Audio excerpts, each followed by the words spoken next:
Hello, beautiful people. It's Barrister Lekia Courage Nwachukwu, the principal facilitator of DreamDareBecome initiative, saying Happy New Month and welcome to yet another super exciting edition on DreamDareBecome. So today, as usual, we're going to be discussing a very important topic. One that has not only become a concern, but has posed as a cankerworm and is eating deep into the very fabric of our society.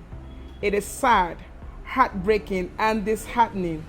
It is none other than pedophilia. Oh yes, you heard me right, pedophilia. So pedophilia has been defined as a psychiatric disorder where an adult is sexually attracted to prepubescent children. By prepubescent children, we mean children that have not attained puberty age. So while we have pedophilia on the one hand, we have hebephilia on the other hand, being a psychiatric disorder where an adult is sexually attracted to pubescent children, that is, children that have attained puberty age. So no matter what the difference is, however you look at the both of them, they are very bad and never to be encouraged in our society. So let's get on to talk about pedophiles and their victims. Pedophiles are people with a very painful sense of inadequacy and non-competence in the society. Hence, they tend to build their sense of competence and adequacy around children whom they have control over. Do you know that almost always pedophiles are very close to their victims?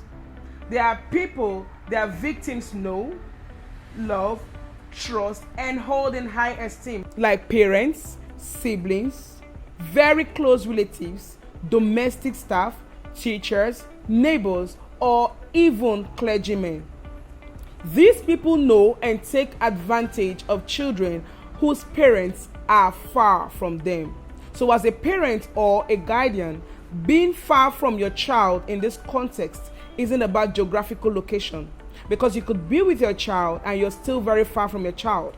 That is, you don't know your child. So the question is going to be, why pedophilia? We have defined earlier that it is a psychiatric disorder. Research has shown that there is a biological factor wherein the brains of pedophiles are formed in such a way that they see faces of immature persons as sexually attractive. We have depression. We also have low self-esteem. We have said earlier that there are persons with a painful sense of inadequacy or non-acceptance. We have retaliation. Over time, we have seen and heard cases of how victims of pedophilia grow up and take out their anger on children.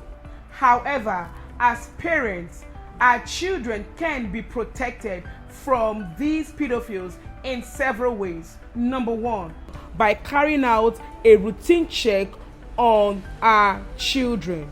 So if you have a maid or you have someone living with you, say a close relative in the house that helps you out with domestic chores and of course spends time with your children, you must, as a parent or a guardian, get to know what happens under your roof, especially in your absence. Don't get too busy for your children. Learn to communicate with your children. Number two, you must teach your children to dress decently. Avoid clothes that reveal their sexual parts. Number three, children must be taught the proper names of their sexual parts, like breasts, penis, or vagina. No pet names for any of the sexual parts, because these pedophiles oftentimes use pet names to refer to sexual parts in a bid to lure these innocent minds. Number four, we must teach our children the SRT. By that I mean the shout, run, and tell. Our children must know when to shout, run, and tell, of course, a trusted person. Number five, we must be a huge part of our children's lives. When your child becomes uncomfortable around a particular person, pay rapt attention to that, irrespective of how related that person is to you. Keep an open mind that anything is possible because our children must be loved and treasured. Keep an open mind that anything is possible because our children must be loved and treasured. The Bible says in Psalm 127 verse 3 that children are a heritage from the Lord and the fruit of the womb is his reward. All right, people, that's how far we can go on today's episode. I want to say thank you so much for your time. I remain Barrister Lekia Courage Nwachuku, the principal facilitator of DreamDareBecome initiative. Don't forget to follow us on Facebook and Instagram at DreamDareBecome initiative and on Twitter at WeAreDDBI. Once again, I'd like to say thank you so much for your time, and until I come your way again next time, don't always forget to live healthy and stay positive. Bye-bye. Thank you so much for watching our maiden episode on pedophilia.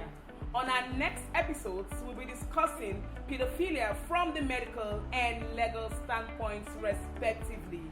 Stay hooked with us on all our social media platforms. Remember to like, comment, share, and subscribe. And don't forget to live healthy, stay